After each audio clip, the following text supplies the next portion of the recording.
வணக்கம், சந்தனா பேசுகிறேன். கேன்சரை பற்றி தான் பேச வந்திருக்கேன். ஓகே, என்னோட நோயாளி ஒருத்தவங்க தலை டியூமருங்க, தலையில் டியூமர், கேன்சர் கட்டி, அதே மாதிரி கர்ப்பப்பை. ஸோ கர்ப்பப்பையெல்லாம் ஆப்ரேஷன் பண்ணிட்டாங்க. தலையோட டியூமர் ஒன்றும் செய்யலை. பட் ஆனால் அவங்க ரொம்ப மோசமாக இருக்காங்க.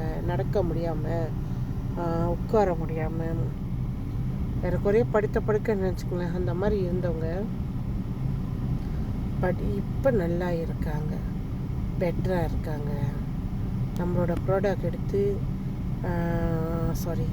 நம்மளோட சப்ளிமெண்ட்டை சாப்பிட்டு 1 மாதம் அவங்க போய் ஹாஸ்பிட்டலில் செக் பண்ணி எல்லாம் இது பண்ணுறப்ப நல்ல ரிசல்ட் கிடச்சிருக்கு. அவங்களுக்கு என்னன்னா, தலையில் இருந்த கட்டியோட வீக்கம், அந்த கட்டி சைஸ் இருக்குல்ல, அது குறைஞ்சிருக்கு, வீக்கம் இறங்கி இருக்குது, நல்லா இருக்குது, கேன்சர் குறைஞ்சிருக்கு. ஸோ நம்ம எப்போ பார்த்தாலும் சொல்கிறோம்ல, கேன்சர் இறங்குது, குறையுது, சுத்தப்படுத்தி கொடுக்கும். அதோட வேலை சிரத்தம் கேன்சருக்குள்ள மருந்தா அப்படின்னு நிறைய கேள்வி கேட்குறீங்க. ஏன் அதை எடுத்து ட்ரை பண்ணிவிட்டு நீங்களே போய் டெஸ்ட் பண்ணி பார்க்க மாட்டீங்க? நம்ம தான் சொல்கிறோம்ல, குடிங்க, சாப்பிட கொடுத்துட்டு அதுக்காகட்டு நீங்களே போய் சொந்தமாக டெஸ்ட் பண்ணி பாருங்கள்.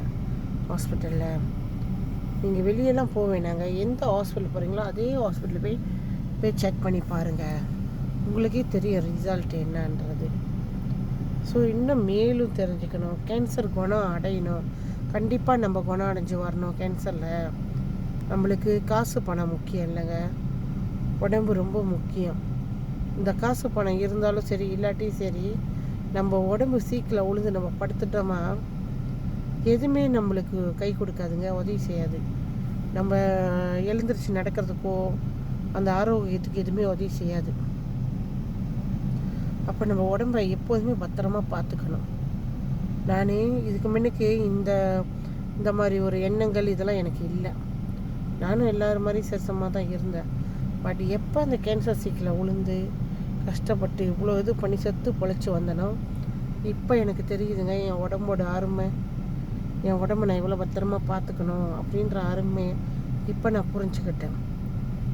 இதை பற்றி மேலும் தெரியுன்னா எனக்கு புலனம் பண்ணுங்கள். என் புலனம் எண் கோசம் 6